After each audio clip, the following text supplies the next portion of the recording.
За та бүгд өнөөдөр бидний урилгыг хүлээж авч хүрэлцэн ирсэн явдалд маш их баярлалаа. Манай Доронтой аймгийн Ардчилсан намын хувьд хэдийгээр улс төрийн намч гэсэн бас одоо орон нутгийн удирдлага дээрээ одоо улс орны удирдлагыг тодорхойлж байгаагийн хувьд бол бас манай намын дотоод амьдрал бол Доронтой аймгийн сонгогчдод үзэгчдэд чухал байхаа үнэн бодит мэдээллийг өгье гэж та бүгдийг урьж авчирсан юм а. Өнөөдөр тэгээд бид нар эндээс өгөх мэдээлэл өгчий, та бүгдээ сонирхсан асуулт байвал асуугаарай. Доронтой аймгийн Ардчилсан нам одоо манай ялангуяа аймгийн төвийн энэ оршин суугчид харсан байх энэ сүүлийн хэдэн өдрүүдэд бужигнаатай байна. Энэ Ардчилсан нам юу болоод байна вэ гэд анзаарсан байх л да. Ер нь бол улс төрийн нам гэдэг бол тухайн дүрмийг хүлээн зөвшөөрсөн хэсэг бүлэг хүмүүсийн нэгдэл.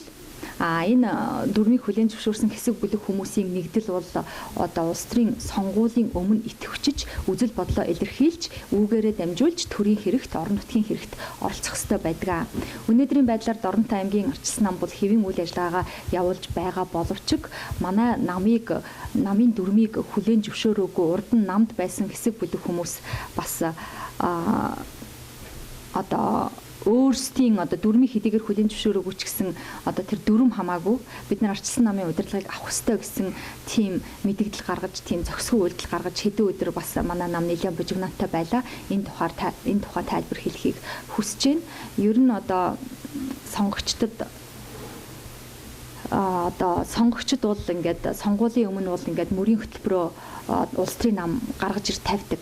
Доронтой аймгийн сонгогчд бол манай Ардчилсан намын мөрийн хөтөлбөрийг бол дийлэнх олонхон дэмжсэн боловч иргэдийн төлөөлөгчдийн хурал дахь 35 суудлаас 18 нь Монгол Ардын намыг дэмжсэн учраас иргэдийн хуралд олон хул чадаагүй. Тэгээд бүтэн жилийн хугацаанд Доронтой аймаг одоо засаг даргагүй явж байгаад саяхан өнгөрсөн оны сүүлээр хуралдсан хурлаараа засаг даргаагаа томилсон гэж байгаа. Энэ бол яг манай намын зүгээс бол бас хууль ёсны хурал болж хууль ёсны засаг дарга сонгогдсон гэдэг тал дээр бол өөр байр суурьтай байгаамаа. Өөрөөр хэлбэл бид нар одоо ингээд одоо Ардчилсан нам бол анхч тэгж одоо улс төрийн нэг намын тогтолцоо байсан 1990 оноос өмнө нэг намын тогтолцоотой байхад ингээд олон намын тогтолцоо байх хэрэгтэй, хүмүүс өмчтэй байх хэрэгтэй, шудраг байх хэрэгтэй, төрн иргэдтэй үйлчлдэг байх хэрэгтэй гэдэг асуудлыг анх гаргаж тавьж исэн боловч харамсалтай нь өнөөдрийг болтол тийм шудраг ёс тогтоогүй байна. Хэсэг бүлэгхэн хүмүүс бас энэ орон нутгийн өмч хөрөнгийг ингэж хувааж идэж эдхийн төлөө улаар нь тэмцэж байгаа. Энэ байдалтай бол бид нар хизээч эвлэрэхгүй, алхам тутамдаа шүүмжилнэ. Одоо энэ байдлыг л эсэргүүцсэн хэсэг бүлэг хүмүүс ингэж намын байранд дайрч орж ирж эмх замраагүй байдал үүсгэсэн юм аа. Тэрнээс ус Ардчилсан нам бол хэвэн үйл ажиллагаагаа явуулж байгаа. Ардчилсан намын гишүүд бол эв нэгдэлтэй байгаа. Энэ тухай мэдээлэх гэсэн. Хүмүүс бол Ардчилсан намын бүлэг гэдэг бол иргэдийн төлөөлөгчдийн хуралд үйл ажиллагаагаа явуулдаг. Доронтой аймгийн Ардчилсан намаас нэр дэвшиж сонгогдсон төлөөлөгч нараас бүрддэг ийм бүлэг байгаа. Энэ нэгэнт иргэдийн төлөөлөгчдийн хурал доторх намын байгууллагын хувьд бол намын дүрмээр зохицуулагдана. Нэгдүгээр. Хоёрдугаар бүлэг тусгай дүрм журамтай байдаг. Тэгэхээр Ардчилсан намын бүлгийн анх дахь хуралдаанаар миний санаж байгаагаар 12 оны 11 сарын 28-ны өдөр анх дахь хуралдаад ямар дүрмтэй байх вэ? Яаж бүлэг үйл ажиллагаагаа явуулах вэ гэдэг тал дээр хуралдаанаа хийгээд бүлгийнхаа дүрмийг баталсан. Тэгэхээр бид нэг ийм имийг тайлбар хэлмээр байна л да. Ер нь одоо бид нар ингээд нэг хөзөр тоглодсон шүү дээ. Би одоо эмээтэйгээ өвөөтэйгөө ингээд хөзөр тоглодог байлаа жоохон байх та. Тэгээд за 5-аар хуваах уу, 7-оор хуваах уу, 2 нь 3 нь хин ялах вэ гэд ингээд яриад дүрмээ тохиролцоод ингээд тоглодог. Яг тэрнтэй адилхан. Тэгээ хөзөр тоглож явхад явцын дунд одоо хүний гарт байгаа тамгыг шүрч аваад газар байгаа хөзрийг илүү аваад ингээд ивэл энэ тоглоом болохгүй. Энэ ерөөсөө ямар ч дүрмгүй тоглоом хаашаач явдаггүй. Яг тэрэн шиг Ардчилсан нам өөрөө бол том нам. Би байгуулагдаад 20 хэдэн жил болчлоо. Тэгээд Ардчилсан нам өөрийн гэсэн дүрмтэй. Энэ дүрмийг хүлээн зөвшөөрч байгаа хүн л энэ нам дотор орж тоглоно. Тэрнээс устна Ардчилсан нам 2 хуваагдчлаа гэдэг дүрм зөвшөөрөөгүй хүмүүс өөр намаа байгуулад явж бас болно шүү дээ. Тэгэхээр нэг ийм юм ажиглагдж байна л да. Юу гэдэг Ардчилсан намын далбаан дор улс төрийн намын нэрэн дор одоо төрийн эрхийг, орон нутгийн эрхийг аваад бас хөрөнгө мөнгийг ард түмэнд хүртээхгүй, хөрөнгө оруулахгүй, хөрөнгө мөнгийг эдэн уун гэсэн сонирхолтой хэсэг бүлэг хүмүүс манай намын нэрээр иргэдийн төлөөлөгчдийн хурлын төлөөлөгч болцоход явж байгаа юу? Явж байгаа. Энийг бид нар манай намынх юм, манай намын нэрэн дор, намын нэр муухай болчихно гэд хаацаалаад ах юм ерөөсөө байхгүй. Өнөөдөр зүгээр өмнө нь 12 оноос өмнө бол Дорнотой аймгийн одоо иргэдийн төлөөлөгчдийн хурал мэдэж хуваарлдаг төсөв бол нэг тэрбум орчмол байсан юм байгаа. 13 онд энэ 12 тэрбум болсон. 14 онд энэ 14 тэрбум болсон. Тэгэхээр өнөөдөр бас Дорнотын ард түмэн бас асуух хэрэгтэй л дээ. Иргэдийн хурлын төлөөлөгчдөөс энэ 12 тэрбум төгрөг хаашаа явчих вэ? Хиний халаасанд орчих, хэн идэж уучих вэ? Тэр хөгжил чинь байна уу?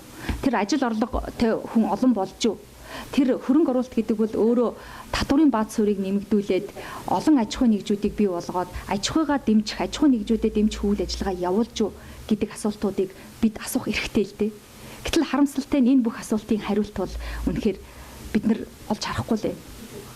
Тэгэхээр хүмүүс ярьдаг. Тэгээд одоо их хурлын олонх нь арчилсан нам бүрдүүлж байна. Ерөнхий сайд нь арчилсан намынх байна. Ерөнхийлөгч нь арчилсан намынх байна. Тийм ээ. Гэхдээ орон нутгийн удирдлагыг бүрдүүлж байгаа олонх нь Монгол Ардын намынх.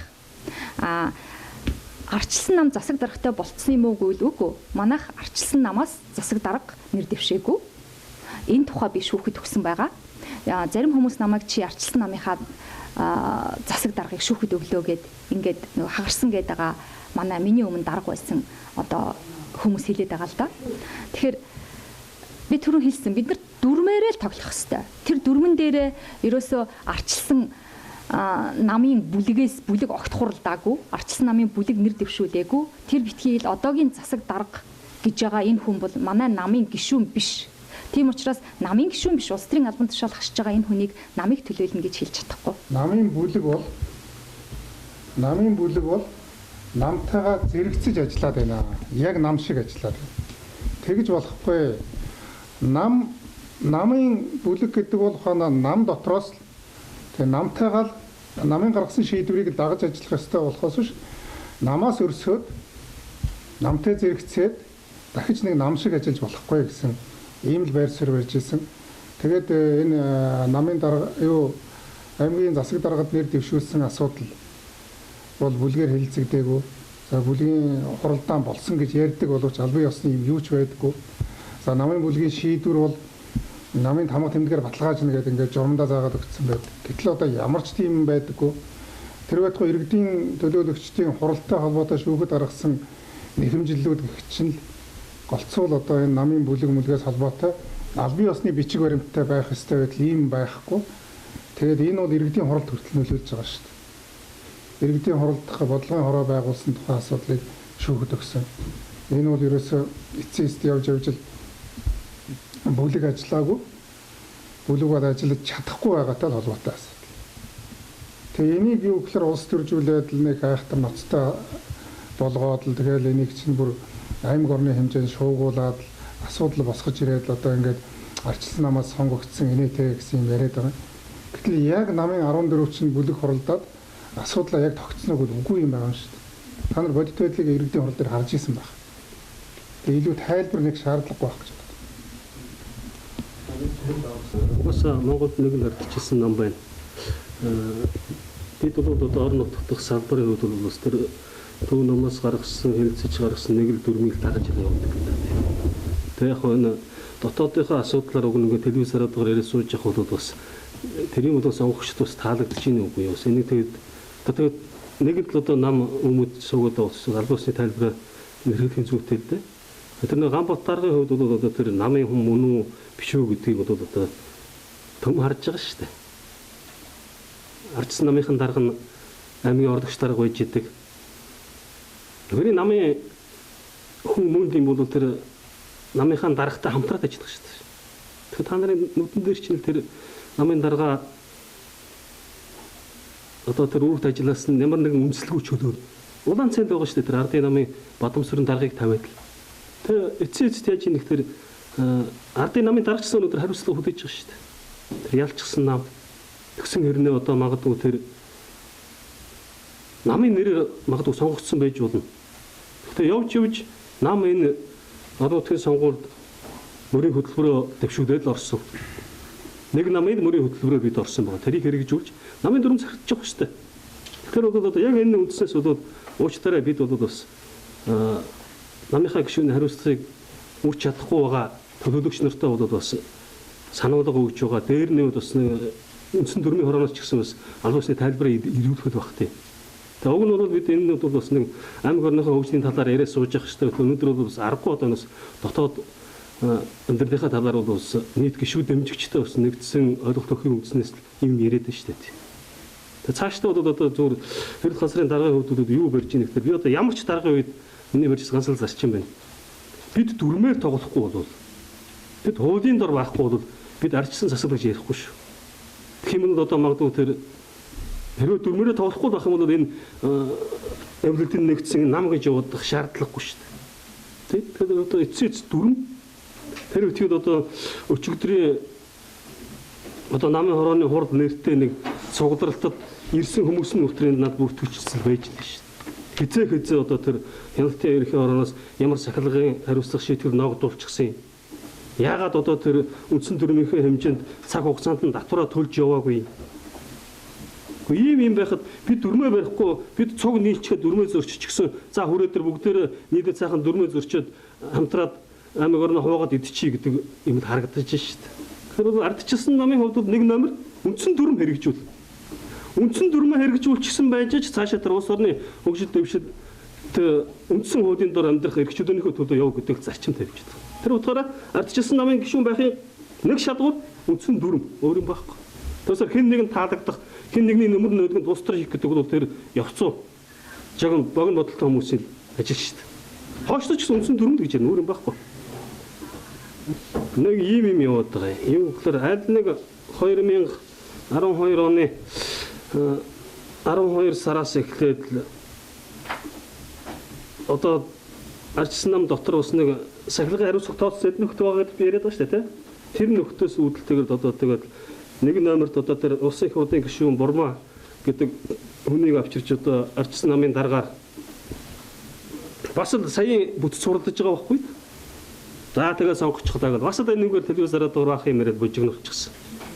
Бид бол байх ёстой бид үндсэн дүрмийн хэмжээнд бас тайлбараа ирүүлгээд одоо хяналтын ерхий хурлд ханддаг. Тэгээд тэр одоо бидний явуулсан асуудлыг хэлцээд хяналтын ерхий орноос ямар шийдвэр гаргасан гэхээр энэ бол дүрмийн тим залтуудыг зөрчиж гисэн тийм хууль бус хурал байна. Тэр битгээд энэ дотор одоо тэр ардчилсан намын гишүүнээс түдгэлцчихсэн хасчихсан хүмүүс өртөр орсон байна. Хоошид одоо энэ таваршуудууд ийм одоо улс төрийн үйл ажиллагаа явуулахыг хязгаарлаж байна. Дээр нь нэмээд санал харах хэмжээ авч шүү. Танд үндсэн дүрмээ хэрэгжилтийг барьж ажиллана шүү гэдэг тогтоод ирчихэж байгаа тийм. За тэгээд байсан. Дахиад хурал болчих. Дахиад нөгөө бүтс нь хуралдаж яадаг тийм. Дахиад одоо нөгөө бид нар чинь одоо өөр яах юм? Нөгөө хяналтын ороонд бичиг явуулдаг. Дахиад хүчингүү. Өчигдрийн 3 дахь хурал. Хүмүүс хурал гэж яриад байгаа юм. Би бол одоо хүн чинь ингээд ардчилсан нийгэмд үсэд бодлоо илэрхийлэх цугларалт зохион байгуулалт дээр бол нээлттэй шүү дээ. Тэр утгаар одоо магадгүй хэсэг хүмүүс магадгүй тэндээ хуралдчаад бид одоо дүрмээ яаж зөрчсөн бол гэдээ ярихаасаа өмнө те дүрм ямар хамаатай. Бид нар муусаа нэг одоо ямар нэгэн аргаар одоо очиод эрх мэдлийн булаагаад авчиг гэсэн алтгах санаа үүсэт хүмүүс цугларсан гэж бодож байгаа шин. Нэг номерт албан байгууллага ажлаа хөдөлгөж гэдэг 3 хол жишээ хэлье. Нэг номерт тухайн албан газрын дарга өөрөө хүсэлт гаргаснараа би дүрмийн хэн дээр хүрээндээ ирж шүү те хүсэлт гаргаснараа ажил өөрөг солилцох эрх нь үүсэж байгаа. Тэгэхээр дарга хүлээн зөвшөөрөх үгээр тамга дарлаа те ажлаа хөдөлгөж өгдөө. За базар бүр тийм асуудал хөдөлгөж өгдөг. Ийм захирамжийн дагуу нэгдүгээр тушаад. Хоёрдугаар байх хэрэгтэй гэхээр бид бас дээр бас хяналтын ерөнхий хороо гэдэг одоо нэг үндсэн хууль бидний дээр өгдөг шиг энэ ардчилсан намд нэгдчихсэн хүмүүсийн дээр бол одоо хяналтын ерөнхий хороо гэж байна шүү дээ. Үндсэн дүрмийн эцсийн шийдвэр гаргадаг байгууллага. Одоо тэндээс бас бидэрт бас зааварчилгаа ирэх. Бас асуудал явуулсан гэж байна тийм. 3 дугаарт ямар арга байдаг вэ? Одоо гарын мушгаад хаалгуудыг нэвдэлж ороод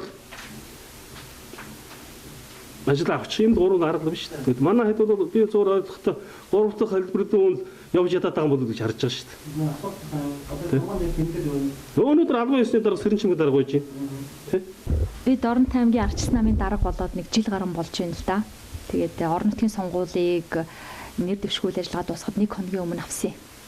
Тэгээд намайг дарга болсноос хойш 3 удаа хуралдаж гин гээд хэсэг бүлэг хүмүүс яваад байгаа. Тэгээд хүмүүст ингээд буруу ташаа ойлголт бас ингээд өгөөд байгаа юм.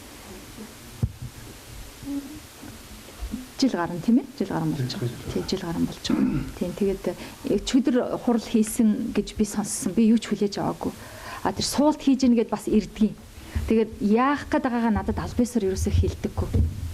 Тэгэл энд нэг хариуцлага гэдэг асуудал хаана байхгүй юм л да. Төр нь өөрөө ямар ч хариуцлага байхгүй. Яг нам нь өөрөө ямар ч хариуцлага байхгүй байхаар намын ард нуугдаж төрд очисон хүмүүс яаж хариуцлагатай байх юм бэ? Тэгэхээр нам гэдэг энэ нэг улс төрийн байгууллагын ард нуугдчихвол юу ч хийж болдог гэж хүмүүс ойлгоод байна. Энийг таслан зогсооноо. Би одоо энэ нэг тэр мөнх сайхан сурвалжч асуулаа хин дарга вэ гэж. Би өнөөдөр тамхтай албан ёсны дүрмээр хүлээн зөвшөөрөгдсөн намын дарга мөн. А үнэхээр цэрэн чимэг гэдэг хүн энэ намынхаа даргаыг юм уу энэ намынхаа тамгыг өгчүүл Дорнтой аймаг аягүй хурдан хөгжих гээд хүмүүс нь ажилдаа орлоготой болох гээд бүтээн байгуулалтанд босох гээд байвал би өгөхөд бэлэн байна. Гэтэ би дүрмээр л тоглож байгаа энэ дүрмээр зөвшөөрөгдөөд намын хорооных нь хуралдаад энэ хуралд миний өмнөх дарга байсан Болдоотор гэдэг хүн өөрөө оролцоод гараа өргөсөн байж болно, өргөөгүй байж болно. Нууц санал хураалтаар надаа би олонхын санал авч ялсан учраас надад тамгаа хадган дээр тавиад өгсөн. Энэ бас миний мөнхийн суудал биш шүү. Би нэг өдөр энэ тамгыг хадган дээр тавиад нэг хүнд өгнө. Магадгүй би залуу хүнд өгөх байхаа гэж бодож байгаа. Гэтэл өнөөдөр ерөөсөө ингээд юу гэдгийг ингээл авчдгийн болдгийн ингээд залхаж байгаа ах. Эхлээд нэг хэлж байгаа юм. 8 сард чи биш болцсон штэ гэж тэгж байгаа. Ингээд тэр материалаа аваад ирээ. Бид нар маргаад байвал хяналтын ерөнхий хороондоо өгье хэрэг өгдөг. Тэгсэн өө за ерөөсө 26-нд хуралдахаар боллоо гэдгсэн. Өнөөдөр болтол би ямар нэг юм аваагүй байна. 26-нд хурал хийгээгүй. Өөрөөр хэлбэл манай намын хорооны хурлыг намын дарга 14-өөс доошгүй хоногийн өмнө зарлан хуралдуулдаг. Эсвэл намын хорооны саналын эрхтэй гишүүдийн 3/2 нь шаардсанаар хуралдаж болдгийг. Одоо улс төрийн нам бол хандваар гишүүдийн татвараар санхүүждэг. Манай намын гишүүн намын хорооны гишүүн 93 хүн бол тухайн жилийнхээ 3 сарын 1-ний өмнө татвараа төлсөн байх ёстой. Тэгэхээр 13 оны 3 сарын 1-нд татвараа төлөөгүй намын хорооны гишүүнээс хасагдчихаар дахин саналын ирэхгүй болчдөг. Тэгээ ийм л хүмүүс ингээд арчилсан намыг муухай харагдуулах хинт сайхан байдгийн. Ийм л зорилготой хүмүүс яваад байгаа байхаа гэж бодож байгаа. Гэхдээ би дахиад нэг юмыг онцлоход зөвхөн манай арчилсан нам ингээд хагараад байгаа юм шиг харагдаад байна уу гэвэл манай нам хагараагүй. Би дахиад хэлье. Манай намыг маш олон мянган гишүүд дэмжигчид дэмжиж байгаа. Ардын нам бас адилхан. Өнөөдөр ардын нам миний авсан мэдээгээр намынхан даргыг босоо удирдлагатай байлаа дүрмээрээ намын дарга нь ажиллаа өгцөн намын даргагүй байгаа гэж сонссон. Тэгэхээр одоо манай нам доторч байна.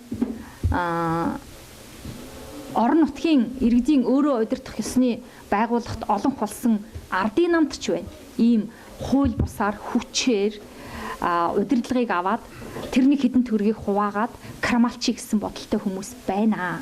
Энийний төлөө бол миний хувьд бол ямар ч байсан хуулийн дагуу намынхаа дүрм захирагдаж тэмцэх болно. За 12 оны сонгуулийн үр дүнгийн ялагдлал нэг талаас ялагдал гэж хэлж болно. Би нөгөө талаас бас манай намыг бол үнэхээр бүх сонгогчид санал өгөхөд намын санал асуулгаар манай нам ардын намаас бараг 20% илүү санал авсан. Тэгэхээр энийг би ялагдал гэж үзэхэд нэг талаас хэцүү. Нөгөө талаас би түрүүн хэлсэн орон нутгийн сонгуульд би удирдах орохоор болсон боловч нэр дэвшигч нар нь миний өмнөх хуучин удирдлагын хүмүүс байсан. Хин нэгний бац хүргэн ч юм уу.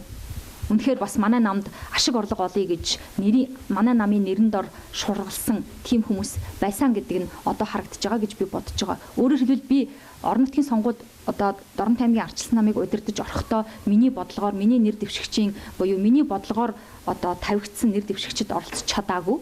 Энэ ер нь сонгуул гэдэг бол нэг өдрийн дараа авсан миний нэр хүнд юм уу, миний удирдах чадсан эсэх тухайн асуудал биш. Бас тухайн 4 жилд манай нам юу хийсэн, манай намыг хэн гэдэг хүн удирдах байсан бэ гэдэгтэй холбоотой гэж бодож байгаа. Миний өмнө удирдах исэн хүний нэр хүнд бол манай арчилсан намын нэр хүндтэй маш холбоотой. Тэр хүний нэр хүнд нөлөөлсөн болов уу гэж боддгийн. Үүний дараа миний баталгаатай хэлж чадах одоо улс төрийн сонгуул болсон. Энийг би өөрөө гардаж удирдсан. Үүний дараа нэх удаагүйгээр хагас жилийн дараа ерөнхийлөгчийн сонгуул болсон.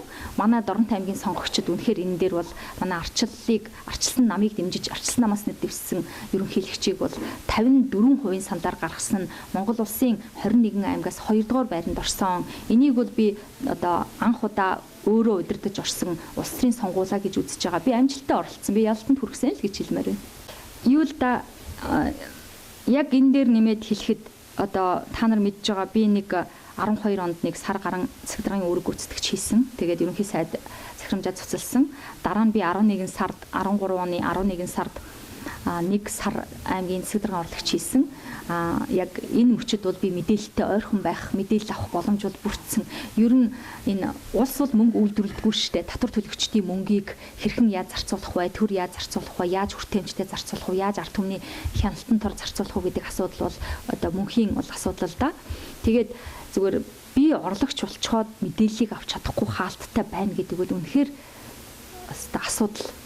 Жирийн иргэд эндээ хяналт тавих хэрэгтэй юу ёстой. Гэтэл 13 онд манай аймгийн иргэдийн төлөөлөгчдийн хурал 12 тэрбум төгрөгийг хуурилсан. Ирэх мэдэж хаана яаж зарцахыг хуурилсан. Тэгэхээр үнэхээр бас сэтгэл өвдмөр тийм хуваарлалт байгаа л да. Жишээ нь одоо яг энэ хуурилтан дээр энэ яг зарцуулалтан дээр энэ зарцуулах гэж байгаа 14 оны төсөв дээр л яаж ард түмнээс нууж яаж ард түмнийг ядуу байлгаж хэдхэн хүн хувааж авах вэ гэдэг дээр л энэ зөрчилдөөний гол агуулга оршоод байгаа юм. Тийм ч учраас өнөөдөр манай нам ирэх нэгд өдөр 14 оны 3 сарын 3-нд 10 цагаас аймгийн засаг даргын тамгын газрын өмнө цуглаан хийнэ. Бид нар цуглаанаа бол хуулийн дагуу мэдэгдлээ хөргүүлсэн. Зөвшөөрлийн тухай асуудал байхгүй бид нар мэдээлэлээ хөргүүлсэн. Тэгээд та бүгдийг яг энэ 13 оны төсвийг ямар хүмүүс нь хуваагаад идсэн, яагаад ард түмэнд хүрдэггүй юм, яагаад ард түмэн мэдээлэлгүй байдгийг 14 оны төсвийг жишээ нь одоо би хаана яаж зарцуулсныг би мэдэх боломж бол байхгүй. Тийм мэдээлэл өгдөггүй, гаргадаггүй, гаргасан мэдээлэл нь бас худлаа байдаг. Тэгэхээр өнөөдөр үнэхээр 13 оны төсвийг бол зүгээр хэдхэн хүмүүс хуваагаад идсэн гэж хэллээ гэд намайг буруутгах байгаа бол би шүүхэд хариуцлага хүлээхэд бэлэн байна. Энэ тал дээр та бүгд одоо Доронтой аймгийн одоо Хэрлэн суманд оршин сууж байгаа манай сонгогчид иргэд бас дуу хоолойгоо нэмэрлээрээ 3 сарын 3-ны өдөр 10 цагт засаг даргын тамгын газрын өмнө манай цуглаанд ирж оролцоорой гэж бас хэлэх байна. Би дахиад хэлье нөгөө нэг намаас хасагдсан тэгээд татвараа төлөөгүй саналын эрэхтэй болсон хүмүүс нөгөө 3 дахь удаага л ингээд цуглаал тэгэл 2 удаа цэрэн чимгийг авч хаях гад чадсангүй одоо 3 дахь удаага чулуу болгоод өстэй яг авч хаяа гэд тэгэхээр зарим арилжааны банкны тамгыг ашиглаад нөө лацыг ашиглаад өөрөө байрал лаццсан үйлдэл гарсан л да. Тэгээ үнэхээр бас ийм байж болохгүй л дээ одоо тэгээд тий ийм байж бас болохгүй л дээ. Жишээ нь одоо эн чинь бас намын өмч хөрөнгө тий энэ хин захиран зарцуулах эрхтэй юм гэдэг асуудал гарч ирнэ л дээ. Тэгэхээр дахиад нэг юм хэлье. Энэ сайхан сурвалжлагчаа зүгээр өчигдөр ирээд энэ лацтад явж байгаа энэ төр бол өмнө нь хийжсэн үйлдэлүүдийн дэргэд айгүй жоохон багхгүй юу. Өмнө нь манай болдоотор дарга надад хадган дээр тамгаа тавьж өгчөөд дараа нь шөнөөр орж ирээд хаалга эвдээд дотроос нь тамга хулгалаад тэгээд цагдаад ирүү үсээд тэгэл усан тайсан шулуу шиг болцсон. Бид нар өнөөдөр жирийн иргэд та нар ийм гэмт хэрэг үлдсэн бол өнөөдөр шоронд явцсан байгаа шүү дээ. Би ийм шудраг бус явдлын тухай яриад байгаа юм. Тэгэхээр криминалистикийн шинжилгээгээр үнэхээр хулгайлагдсан 2 тамга байна гэж гараад байгаа байхгүй юу. Тэгээд прокурорын газраас үзлэг хийгээд үнэхээр байрыг нэвдээд хаалгыг нэвдээд тамга хулгайлччихъя гэдэг байгаа юм. Тэгээд л энэ хүн ингэж л яваад ах юм. Тэгэл одоо би ч одоо яах вэ? Өчигдрийн энэ зүгээр голомт банкны лац байх шиг байна гэдээлээ. Энэ голомт гэж энэ арилжааны банк яагаад улс төрийн намын дотоод үр хэрэгт оролцоод байшин сав өрөөсөө лацтаад байгаа юм. Бид нар голомт банкнд өргөгүй. Манай өрөөг барьцаалах юм уу? Манай өрөөг лацдах ямар ч үндэс байхгүй. Энэ сүүлдээ бүр үнэхээр эмх замбраагүй байдал үүсэж байна. Тэгэхээр өмнө нь нөгөө тамга хулгайлсантай харьцуулбал гайгүй л дээ. Хүмүүс одоо ингээд би бас одоо учиргүй тэр ингээд яг зүгээр болдоотор гэж одоо миний өмнө байсан дарга бас байгаа бах. Дээр нь намын гишүүнээс хасагдсан хаснаа гэж хүн байна л гэж би харж исэн. Би нарийн сайн мэдэхгүй байна. Ямар ч байсан саналын эрэхгүй манай намын удирдах дэд байгуулах болох аймгийн намын хорооны гишүүн биш ийм хүмүүс л ингээд замбрааг үтүүлээд яваад байгаа юм. Улс төрийн ном бол улсын төсвөөс юм уу хэн нэгэн аж ахуйн нэгжээс ямар ч мөнгө авдаггүй. Бид нар тайлан гэдэг ахаараа ерөөсөө сонгуульд оролцсон тайлан ярина шүү дээ. Тэгэхээр би яг намайг орон нутгийн сонгуульд муу оролцсон гэж хэлдэг юм. Би энийг өмнөх сонгуулийн дүнгээс нэгдүгээр тахиулсан, хоёрдугаарт миний үр дүн байгаагүй, миний ажлын үр дүн гарах хугацаа байгаагүй гэж хариулдаг. Хоёр дахь ерөнхийлөгчийн сонгуулийн тайланг би Дорнотын ард түмний өмнө тавьчихсан шүү дээ. Би үнэхээр сайн энэ намыг удирдах байгаа гэж бодож байгаа. Улс төрийн өнцгөөс нь харах юм бол энэ миний тайлан. Мөнгө санхүүгийн хувьд бол санхүүгээр дэмжсэн, хандив өгсөн бүх хүмүүстэй тайлангаа би тавьчихсан шүү дээ. Тэгээд бодоод үзтээ би энийг мөнгө өгөөгүй хүнийг чи миний мөнгийг хаан зар. Хүн ер нь санхүүгийн тайлан гэдэг бол чи миний мөнгийг авчаад юун зарцуулва гэдгийг асууж байгаа юм. Асууна. Би хандив авсан хүмүүстэй тайлангаа аль хэдийн тавьчихсан. Ямар нэгэн мөнгө санхүүгийн асуудал энд байхгүй. Харин энэ дээр нэмээд хэлэхэд яг уу бусад улс орнуудын хувьд бол нөгөө улс төрийн намуудын санхүүжилт зарим нь төсвөөс санхүүждэг юм байна лээ. Яг одоогийн үйлчилж байгаа хуулиар бол орон нутгийн өөрөө удирдах ёсны байгууллага суудалтай намууд суудлын мөнгө буюу орон нутгийн төсвөөс аймгийнхаа төсвөөс мөнгө авч санхүүжнэ гэдэг хууль байхгүй л дээ. Гэтэл өнгөрсөн жил ардын нам 36 сая төгрөг улсын төсвөөс авцсан байгаа. Манай нам нэг ч төгрөг аваагүй улсын төсвөөс. Би ер нь авах ёсгүй гэж боддог. Тэгээд мөнгө авсан хүндээ тайлан тавина. Хэрвээ би улсын төсвөөс санхүүжээд улсын төсвөөс мөнгө аваад захиран зарцуулсан бол нийт ард иргэдийн өмнө тайлан тавина. Тэгэхээр улс төрийн болоод санхүүгийн тайлан тавиагүй гэдэг асуудлыг би худлаа мэдээллээ гэж хэлнэ. Тэгэд юу л дээ би түрүүн бас нэг юм дотоо хэлчихэж ингээд би засаг даргын орлогч хийж байгаад ингээд санхүү төрийн сангийн хэлц рүү очоод за тэр мэдээлэл энэ мөнгө хаашаа оров, за энэ мэдээлэл яав гэдэг ингээд асуудаг байхгүй юу. Тэгэхээр нууц штэ гэж юу? Нууц гинэ. Гэхдээ засаг даргын орлогчид битгий иргэдэд нууц бишээ. Гэхдээ та нар энэ мэдээллийг бүгдийг өгөө гэхээр ерөөсөө айгу хэцүү. Би энэ дээр юу хэлэх гээд байна гэхээр энэ чигээрээ бид нэр хэдий удаа явах юм бэ? Гэчи болохоо боллоо штэ. Эн чин хэдэн одоо хаан засгийн үе биш штэ. Энэ хааны мөнгө биш штэ. Энэ ард түмний мөнгө штэ. Энэ Дорнот аймгийн ард түмэн өнөөдөр ажилтны орлоготой болмоор байна штэ.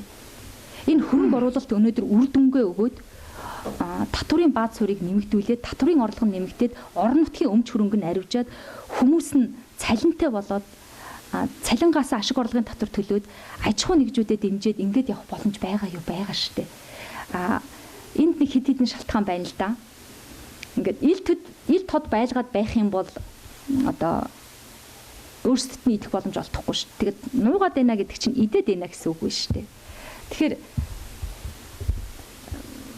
би нэг юм сандгийн ингээд 90 онд ингээд анх удаа чөлөөт сонгуул болно, орон нутгийн сонгуул болно гэд ингээд юу яахгүй юу. Аймгийн иргэдийн хуралд нэр дэвшүүлэх гэр хүн олддоггүй байсан юм. Ерөөсөө тэр нэг жилд 2 удаа хуралддаг. Тэгээд тэр нь ерөөсөө дээрээсээ нэг хэдэн төгрөг ирдэг тэрийг хуваадаг. Тэгээд ингээд сүүлийн үед нөгөө орон нутаг ингээд 10 гаруй тэрбум төгрөг. 1 тэрбум гэдэг бол 999 сая. Тэгээд 1 тэрбум шүү дээ. Их том мөнгө шүү дээ. Ийм их мөнгийг бид хуваах эрхтэй болчлоо. Хуваагаад кармалчи гэсэн тийм лоозон ажиллаад яваад байна. Энийг одоо бүр үнэхээр цэрэн чимэг гүтгээд байна гэвэл би шүүхийн өмнө хариуцлага хүлээнэ. Би энийг хараад эвлэрэхгүй. Айлч намын гишүүн байсан. Манай намын далбаан дээр орж ирчээд энийг кармалцсан хүмүүс байна уу? Байна. Энийг одоо хууль шүүгийнхэн байгууллагад хандсан. Тэг би яагаад цуглаан хийгээд байгаа юм? Гэхдээ яагаад энэ хүмүүсийг илрүүлж болтгүй? Яагаад шудраг байж болтгүй? Яагаад хүмүүсээ ажилтаа болгож болохгүй байгаа юм? Яагаад хүмүүсээ орон сууцтай болгож болохгүй байгаа юм? Манай Чоолсон хотын хувьд бол дулааны цахилгаан станцтай. Дулаан үйлдвэрлэлийн хүчин чадлын 30% ашигладаг. Бохир зайлуулах төхөөрөмжийнхөө 40% нь ашигладаг. Өнөөдөр Дорнот аймгийг өнөөдөр хүн амыг нь ялангуяа Чоолсон хотын хүн ам бүгдээрээ тоглох суудсанд амьдруулах тийм боломж байгаа юу? Байгаа. Энэ юу дутаад байгаа? Удирдлага дутаад байна. Энэ юу дутаад байгаа? Сэтгэл дутаад байна. Энэ юу дутаад байгаа? Шудраг ил тод байдал дутаад байна. Яагаад би энийг нуужилж чадчихвэл эдэн ард түмэнд байшин ард түмнийг цалинтай болгож яах юм? Ард түмэнд одоо тоглох суудсанд амьдруулж яах юм? Ингээд хинч мэдхгүй ингээл хуваагаад кармалч штэ гэд. Ийм л юм яваад байна. Энийний төлөө би үнэхээр тэмцэнэ. Тийм учраас хэлдэг ярьдаг газруудад нь зөндөө ярьсан хэлсэн. Тийм учраас бид нэр одоо цуглаан хийнэ. Намайг дэмжиж байгаа яг миний энэ ярьж байгаа энэ сэдвийг дэмжиж байгаа одоо хүмүүс нэгдэх өдөр 3 сарын 3-ны нэгдэх өдөр 10 цагаас цуглаарай, дуу хоолойгоо нэгтгэхье, энэний төлөө тэмцье л гэж уриалмаар байна. Эхний удаа зохион байгуулж байгаа. Тэгээд ямар нам нэгдэх эсэх тухай одоо хүсэлтэд илэрхийлвэл бид нар хамтарч болно шүү. Заавал энийг нам гэж туйлшраад авахгүй. Манай нам дотор ч шудраг гişүүд бий, ардын нам дотор ч шудраг гişүүд бий. Манай нам дотор намд нуугдаад идий гэсэн ч хүмүүс бий, ардын нам дотор ч бий. Тийм учраас шудраг, үнэн шудрагын төлөө, энэ ардчлалын төлөө, энэ ирээдүйнхээ төлөө санаа зовж байгаа хүмүүс бидэнтэй нэгдэх байхаа л гэж бодож байна. Тэ холбоотой болсон байна л да. Би түрүү ингээд ярьсан. Иргэдийн хурлын төлөөлөгчтэй ажиллана гэдэг юм бас байгаа юм. Юу гэхээр ямар нэгэн одоо асуудал шийдвэрлэхийн тулд иргэдийн хурлын төлөөлөгчд хөдөн хүнийг хүнтэй найрчих юм бол болоо гэдэг юм. Энэ 12 оны сонгуулиар бүрдсэн иргэдийн хурлаас өмнөх иргэдийн хурлуудад ийм ороод ирсэн юм шиг байна. Тэгээд тэр хэмжээгээр нөгөө мөнгө иргэдэг, тэр хэмжээгээр нөгөө саналыг одоо лобби маягаар цуглуулж авдаг яг ийм хэлбэрт орсон. Тэгээд бид нар бол нам гэдэг тэр улс төрийн институцээр дамжуул төрийн үйл хэрэгт оролцож байгаа гэж өөрсдийгөө ойлгоод явж байгаа хэдэн иргэдийн төлөөлөгчдийг хавчиж байгаа.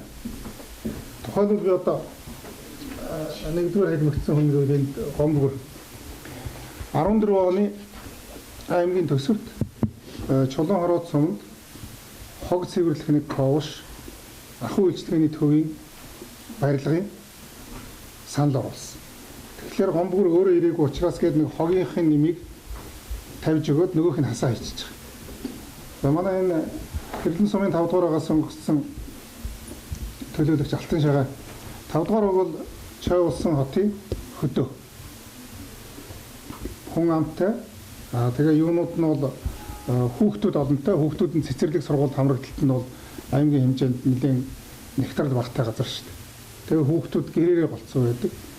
Тэнд цэцэрлэг одоо хэрэгтэй байна, зайлшгүй хэрэгтэй байна гэдэг аймгийн төсөвт суулгаад өгөхөд Алтан шаагийн тэрний хасъя гэж хад хассан гэдэг байна. Энийг бид нар өөрсдөө тэр иргэдийн хуралд суугааг учраас мэдэхгүй тэнд суусан хүмүүс ярьж байгаа байхгүй. Тэгээд хасцсан.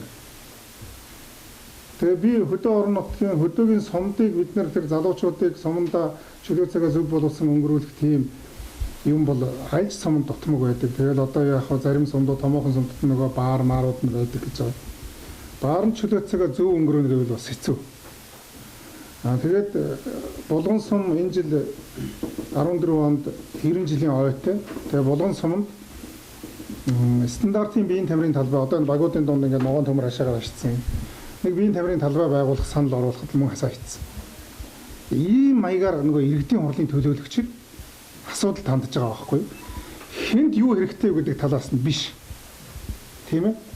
Хэн дургу хүргээд байна гэдэг талаас нь хандаад байгаа байхгүй юу? Би бол тэгж үзмээргүй байгаа байхгүй юу?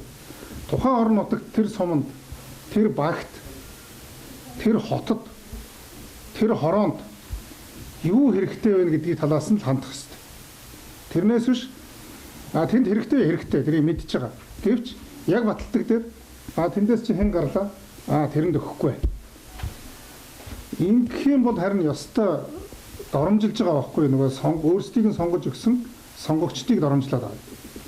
Тэнд Алтан шагааг юм уу гом бүрийг эсвэл энкулдыг чадчихсандаа биш юм.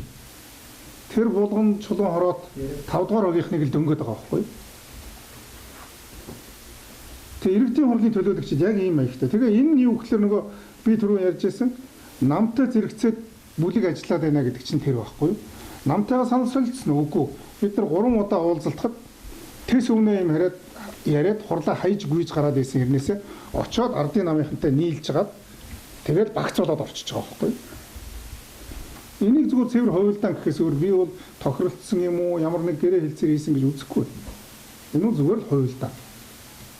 Ийм луурын аргаар тэгээд аймгийн төрийг юм уу эсвэл ямар нэгэн ер нь хөдөө сумдад ч гэсэн одоо юу гэдгийг төлөөллийн энэ засаглалын хэлбэр маань нэг л бас л явцсан болчиход байгаа байхгүй юу? Гаалж суманд очисон яригддаг нэгээрээ. Тэр багаас 3 хүн гарсан тэр тэдний хамаатан ийм олон байдаг учраас тэндээс тэгээ гарцсан. сумын засаг дарга ингээд хамаатан садангаараа нийлээд тэрийг гаргацсан. Одоо тэр багийн дарганаар тэгээд лобби хийгээд явдаг. Энэ бол бүх суманд байж байгаа. Тэгэхээр энийг одоо жаахан хязгаарлах шаардлага зайлшгүй байна уу байна. Юу гэхээр тэр шудраг ёс гэдэг юм чинь одоо алга болж эхэлж шээ. Тэгэхээр хэн нэгэн хүнийг дарга болгохын төлөө бүгдээрээ нийлээд явна гэдэг бол утга. Бид нар өнөөдөр цэрэн чимгийг дарга болгоно гэд үхэн хатан зүтгээд байгаа юм биш шүү. Арчилсан намын бодлого шийдвэр тэр арчилсан намын дөрвөнд юу гэж заасан бэ? Тэр дагуу арчилсан намын дарга хариуцлагыг үүрээд явна гэдэг тэр ганцхан тэр одоо заалтан дээр л бид нар энэ цэрэн чимэг арчилсан намыг толгойлж байгаа учраас тэр хариуцлагыг цэрэн чимэг үүрэх ёстой. Тэрнээс нэх гоё ажил болоод цэрэн чимэг тийш нь аваачих гээд байгаа юм биш шүү. Гамбат нэх гоё ажилтай болоод явчихж байгаа юм бас биш шүү.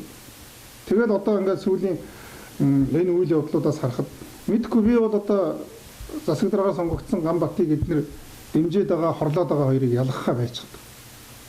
Хорлоод байна гэж ойлгоод. Олон түмний донд Гамбат өлдөөгөө Гамбат ингээ явуулаад байна. Гамбатын зөвлөх нь Болдбаатар итгэл хоёр гэдэг. Гэтэл өмнөх засаг дарга жанлуу зөвлөхтэй байсан уу? Байгаагүй. Тэрний өмнө байсан одоо хоёр зөвлөхтэй байсан уу? Байгаагүй. Гэхдээ яхаараа Гамбат үр зөвлөхтэй бүр хоёр зөвлөхтэй байдаг. Тэгээ зөвлөхүүд нь одоо янз бүрийн юм хуруу гарan дүрээд явж байна. Тэгээд одоо янз юм байна л та. Тэгээд ингээд зүгээр бодоод эргэцүүлээд ярих юм бол тэгэхээр би бол энэ төлөөллийн ардчил гэдэг юмыг манай иргэдийн хурлын төлөөлөгчд маань давуу ирэх. Тэгээд давуу ирэх нь одоо юу гэдгийг тэгээд янз ургаал цаашаа яваад гэж байгаа байхгүй юу? Аймгийн иргэдийн хурлын төлөөлөгч бий байна гэчихэл тэгээд давуу ирэхтэй төсвөөс өөр дээрээ мөнгө зоолгож аваад тэрийг тэгээд тайлан гаргалгүйгээр үрчигдэг тийм одоо байдал руу ороод ч байгаа тийм байгаа шин. Өнгөрсөн 13 оны төсөвт Чойулсан хотод Хэрлэн суманд махны зойр барина 250 сая төгрөгээр баталчихсан. Өнөөдөр та нар махны зойр баригдсны дуулсан уу? Хэвлэл мэдээлэл. Тэр 250 сая төгрөг хэнийг карманд орчих? Газрын асуудал шийдэгдсэн үү? Байхгүй. Зураг төсөв нь байна уу? Байхгүй. Тэгээ одоо 14 оны төсөвтөр чинь хэрвээ байсан бол 13 оны төсөвт байсан бол 14 онд гүйцэд бариагүй бол дамжаад нөгөө бүтээн байгуулалт гээд ороод ирэх хэвээр байхгүй хасагдсан. Тэгээд та нар ерэн сурвалжлаад явах юм бол ингээд юм очоод зулгаах юм байж байгаа байхгүй. Болон засаг дарга шүү. Хэвлэл мэдээллийн ажилтнтай байж болно гэсэн. Тэгсэн чинь аймгийн засаг дарга хоёр зөвлөхтэй, зөвлөх нь туслахтай. Тийм ээ хэвлэл мэдээллийн албатай. Гурван ажилтнтай. Гэхдээ ийм л болчиход байна шүү. Тэгэхээр нөгөө засгийн газраас баталсан нормативт оронтоо гэдэг юм юу болж юм? Тэгээ аймгийн төсөв гэдэг юм чинь баталж өгөхдөө цалингийн фонд оронтоо цалингийн фондыг зааж өгдөг. Тэр юу болж юм? Тэгээд төрийн захиргааны албан хаагч төрийн албанд орж байгаа бол төрийн албаны шалгалтаар ороод сонгон шалгуулалтаар ороод тэгээд төрийн албан хаагчийн нөөцөд бүртгэж байгаа томилогдох хэвээр. Тэр юу болж юм? Тэгэл дүрм ямар хамаатай юм, хууль ямар хамаатай юм. Ийм л яриа ярьдаг шүү. Тийм одоо сонирхолтой. Одоо 2 сарын 10-нд Булган сумын засаг дарга байсан итгэл аймгийн засаг даргын зөвлөх болоод тэгээд Булган сумын засаг даргаыг сонгох гэж иргэдийн хурал нь хуралдсан байна. Тэгээ хуралдаад засаг даргын орлогчоо нэрийг дэвшүүлээд тэгээ санал болгоод явуулж. Засаг даргын орлогч нь болохоор төрийн албыг жил гарan хийсэн залуу. Жил гарan. Тэгэхээр нөгөө засаг дарга тавигдах хуулийн шаардлага нь юу гэхээр 3-аас доошгүй жил төрийн алба хийсэн байх хэрэгтэй. Энэ шалгуураар л Бадамсэрэн ухаанд унсан шүү дээ. Засаг дарга аймгийн засаг дарга бололгүйгээр. Гэтэл суманд ийм гараад ирж байгаа байхгүй. Тэгэхээр одоо болтол Ганбаатар тэрийг нэгдүгээр батламжлаагүй байгаа ч гэсэн хариу өгөөгүй байна. Суманд. Тэгээд одоо болгоны иргэд юу гэхээр надад хандж байгаа юм. Энэ асуудлыг ингээд шийдүүлж өгөөч. Итгэл дарга иргэдийн хурал дээр тэр хамаагүй би батламжлуулна гэж хэлсэн гэж. Тэр хамаагүй гэдэг байгаа шүү. Тэгэхээр хууль хамаагүй байж болохгүй байхгүй. Ардчилсан нийгэм гэдэг чинь хуулиа яс хэрэгжүүлдэг нийгмийг л хэлдэг гэж би ойлгодог шүү. Хариуцлагын тогтолцоо яг байдаг тийм л нийгмийг хэлдэг. Норвегийн Батлан хамгаалахын яамны сайд 1985 онд Батлан хамгаалахын яамны сайд нь огцорсон өөрийн сайн дураар. Гэтэл Норвегийн усан хилээс 1200 км-ийн зайд Оросын Шумбагч хөлөг онгоц гарч ирсэн тэр явдал бол одоо Батлан хамгаалах яамны сайд миний ажлын үр функцтэй холбоотойгоор энэ одоо Шумбагч онгоц Норвегийн усан хилд ойрхон ингээ гарч ирсэн явдалтай холбогдож би хариуцлага хүлээж байна гэж огцорч байгаа юм. Тийм жишг энэ Монголын улс төрд байх ёстой л гэж би үздэг байна. Тийм болохоор тэр хариуцлагын тогтолцоо хуулаа яс барьдаг тэр нийгэм чинь арчилсан нийгэм юм аа. Тэрнээс хэн дуртай нь хашгираад байдаг, хэн дуртай нь дүрм хамаагүй би тэгж тоглоноо гэд яваад байдаг. Одоо манай энэ иргэдийн хурал одоо саяын энэ засаг дарга одоо болоод байгаа Ганбат эдийн энэ нэр дэвшсэн үйл ажиллагаа бол хууль хамаагүй л гэдэгтэй л холбоотой шүү дээ. Энэгээр Ганбатыг эсэргүүцээд одоо сүйд болоод байгаа биш шүү. Тэр намын байранд суулт хийж байгаа тавьсан лоозон дээр л цэрэн чимэг чадраа инкулд нараа авчилсан намаас сонгогдсон засаг даргыг шүүхэд өгсөн тэнэг нэхэмжлээ татаж авал гэсэн байна л юм. Ганбатыг шүүхэд өгөөгүй шүү дээ. Иргэдийн хурлыг шүүхэд өгсөн. Тэг энийг ойлгохгүй байгаа шүү дээ. Би бол гайхаад байгаа. Сонирхоод байгаа юм дээр нь. Тэгээ одоо юу гэдгийг хэрвээ намын даргаыг нь аваад цэрэн чимгийг биш өөр хүн тавьчих юм бол намын өмнөөс гаргасан нэхэмжлэлийг хүчингү болгоод тэгээд ингээд цаашаа явчихна гэсэн бодол байгаа. Гэтэл би иргэдийн хурлын төлөөлөгч өгөөд хувь хүн инкул гэдгийнхээ өмнөөс би тэр нэхэмжлэлийг гаргацсан байгаа шүү дээ. Энд би хуулиа сахил гэж гаргасан болохоос Ганбаа бол засаг дарга болж болохгүй баа муухай гэж хэлээгүй шүү дээ.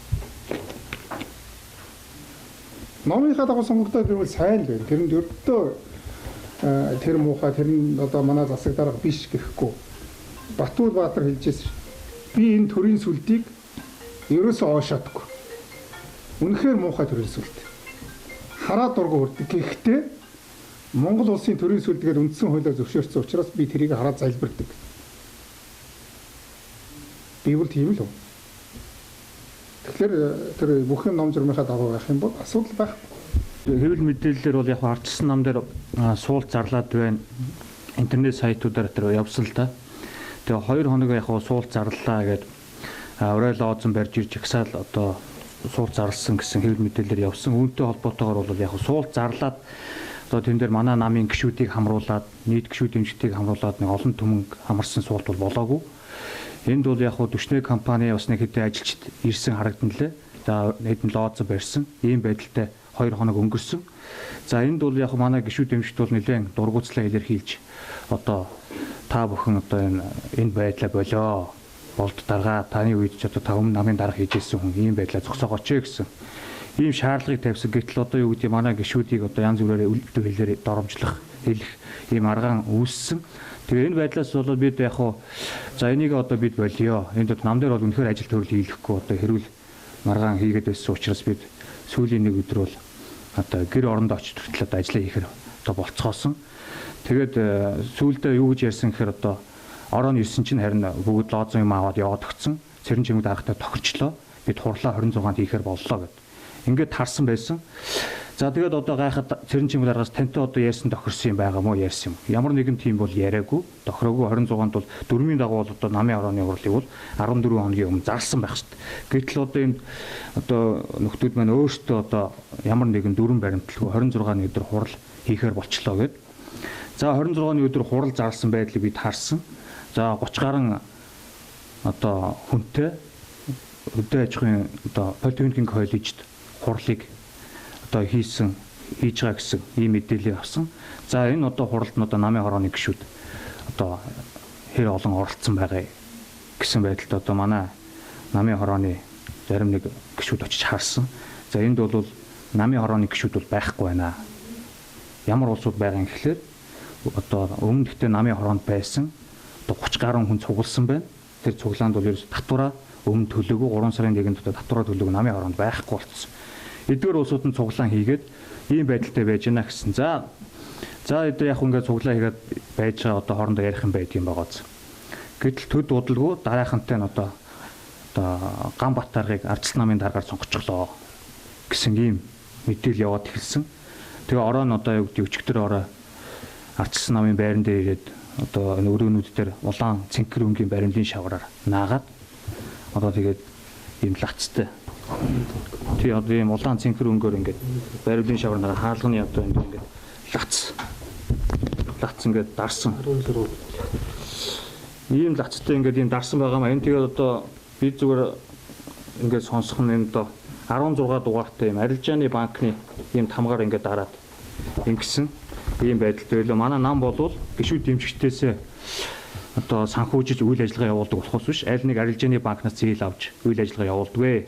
Тэгэхээр одоо энэ ийм гачин үйлдэл хийж байгаа ийм байдал нь бол үнэхээр зогсгүй одоо гишүүд дэмжигчдийг бас дургуутслыг хүргэсэн ийм байдлаа одоо нөхөр Болдбаатар даргатай төлгөөлд одоо хамтарч яваад нөхдөд хариуцлагатайгаар хэлмээр байна. Энэ байдлаа зогсоо. Та бүхэн одоо үнэхээр энэ одоо байдал чинь үнэхээр зогсгүй. Өмнө одоо намын байрыг намын даргын өрөөнд орж түрүүн цэрэнжимэг дарга хэлсэн хаалгууд эвдэж одоо там хүртэл хулгайлж ирсэн байдал одоо ингээд дахин одоо давтах хэмжээнд очиж байна. Банкны одоо энэ лац төдий хүртэл ашигласан ийм байдал гарч байгаа нь бол тий бид бол яг одоо энийг бол тэгээд зохисныхан тэр банкнд нь албан тоотыг минь явуулчаад байж гин. Одоо эргүүл одоо ямар ч гэсэн хариу ирэх байх гэж бодож байна. Ийм байдалтай байгаа. Тэгээ одоо бол намын одоо үйл ажиллагаа бол одоо жирийн үргэлжилж байна. Намын дарга бол энэ цэрэнжимэг дарга одоо миний хажууд сууж байна. Үйл ажиллагаа намынхаа ажлыг хэмээн үйл ажиллагаатай явуулж байна. Өнөөдөр бол ажил хэвээ үргэлжилж байгаа. Бид харин 3 сарын 3-ны өдөр одоо ямар ч байсан одоо чагсаал цуглаан тэнд бол хийн энэ одоо янз бүрийн байдал ийм нөхцөл байдал үүсэж байгаатай холбоотой манай одоо хөдөө орон сумдуудаас одоо зарим намын гишүүд дэмжигчид хүртэл энэ дургуутслаа илэрхийлж байна. Тэгээд бидэнд одоо хүсэлт ирүүлсэн. Одоо бид одоо ингээд чимээгөө суугаад ажиллахгүй байна. Энэ аймаг орон нутгад чи юу болоод байгаа юм бэ? Тий энэ шугамар одоо яах ёстой юм бэ гэсэн ийм нүд ярьж байгаа учраас бид 3 сарын 3-нд ямар ч гэсэн 10 цагт аймгийн цэргийн тамгын өдөнд чагсаал цуглаа хийх болно. Ямар нэгэн намын дарга солигдсон гэдэг юм уу? Ямар нэгэн асуудал байхгүй. Тэгээд эмх замбраагүй байдал, хариуцлагагүй байдал яг нам дотор шургалж дараа нь төрд орно гэсэн ийм төлөвлөгөөтэйгээр явдгийм байна. Энийг л одоо зөксөн доо.